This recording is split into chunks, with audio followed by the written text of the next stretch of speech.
How's it going, guys? So today we've got a little bit of rehousing to do. So we just purchased a couple of Avicularia purpurea, which is the purple pink toad.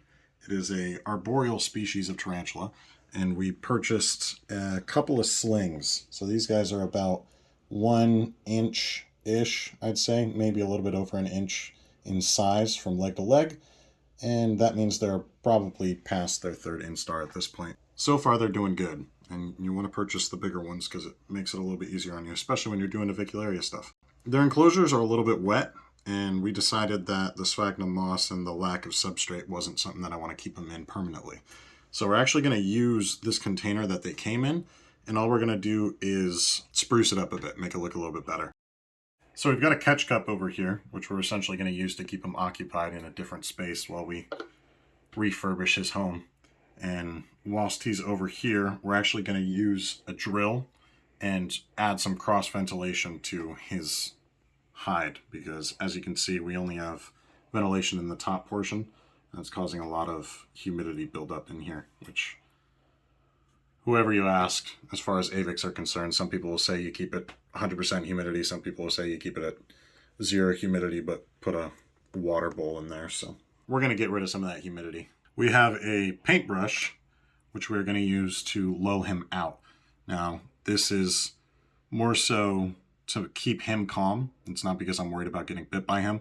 Avicularia are New World species, so their venom is non-toxic, and the only way you're really going to get hurt by it is if you have an allergic reaction, like bee stings.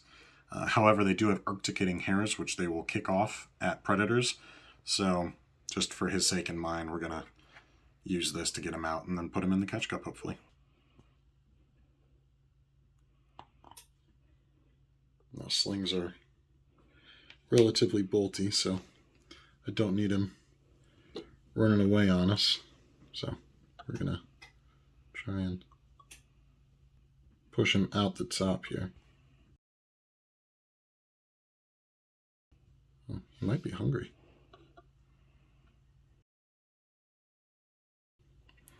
So the last thing we don't want to do is send him back down.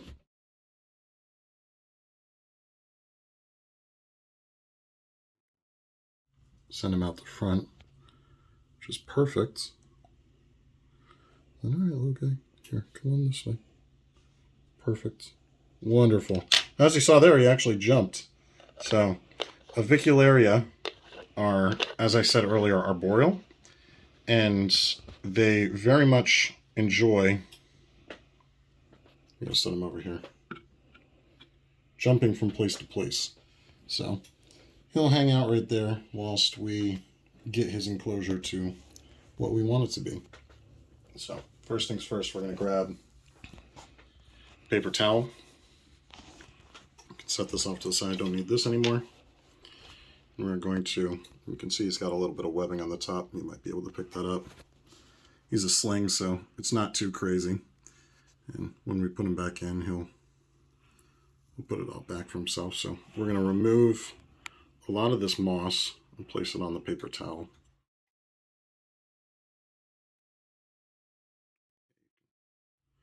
I don't know if you guys can see, but it's literally like soaking up water on the paper. We've got this much water residue left in the bottom of his enclosure, which is a no-go. So I'm gonna try and soak up all of that as we can. Pat that down.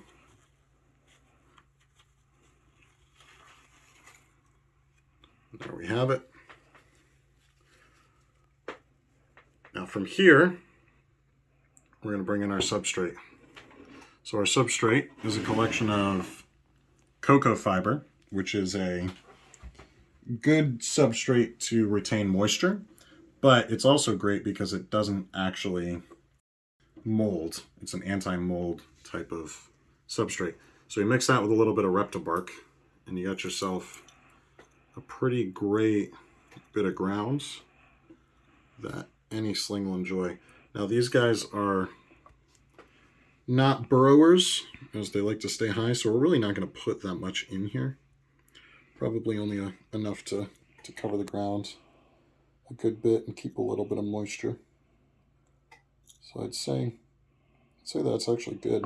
And we've got some cork bark that I cut up earlier that we're actually going to just place in here like so. He can use this to hide himself. So you can go on the underside, the overside.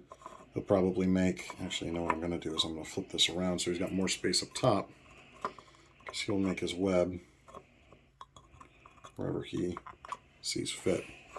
But these guys will typically chill along the top of their enclosure. Now, since he was used to having it, we'll put a little bit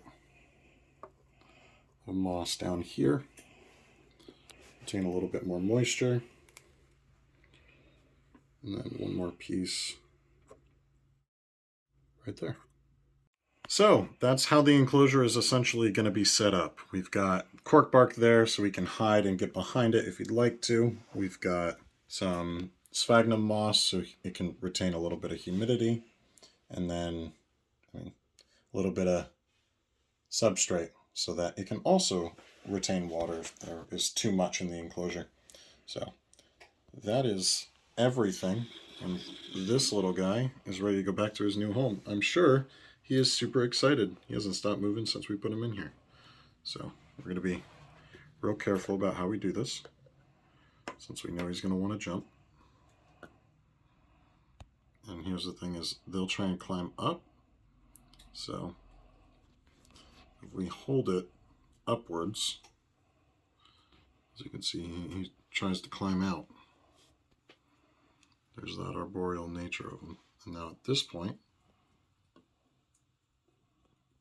there you go.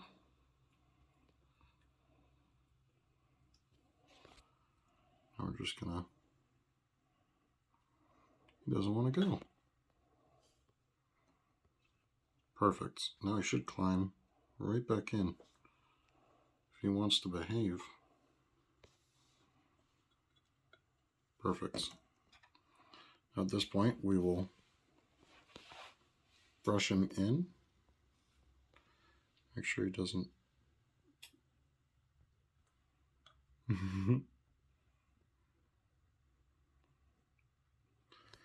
get out there, and that is all she wrote. I'm gonna set that top down. He went down all the way. We're inverted there. And that's all she wrote. There's the snap. And there it is. Much better little enclosure for this guy. That should serve him for the next couple of molts he's got, and then we might upgrade him to what we were using as our catch cup or something of the sort, because he is by far way too big to fit in that right now. Really, when you're housing slings, you only want the enclosure to be about the length of the sling times like 4 if they're arboreal. So you want it the length of the sling times 4 tall, and he'll utilize all that space, and in a few days he'll web up towards the top and make it his own. That's about it. I hope you guys enjoyed. They're really cool tarantulas. They grow about 5 inches. Hoping that one of these individuals proves out to be female, because then they'll live for about 12 to 15 years, as opposed to the males who only live about 4.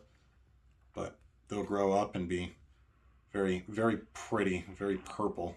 They're really a black-haired tarantula, but in the right lighting, their whole body will shine purple. So it's exciting stuff. We'll keep you guys updated and watch them as they grow. Have a good one.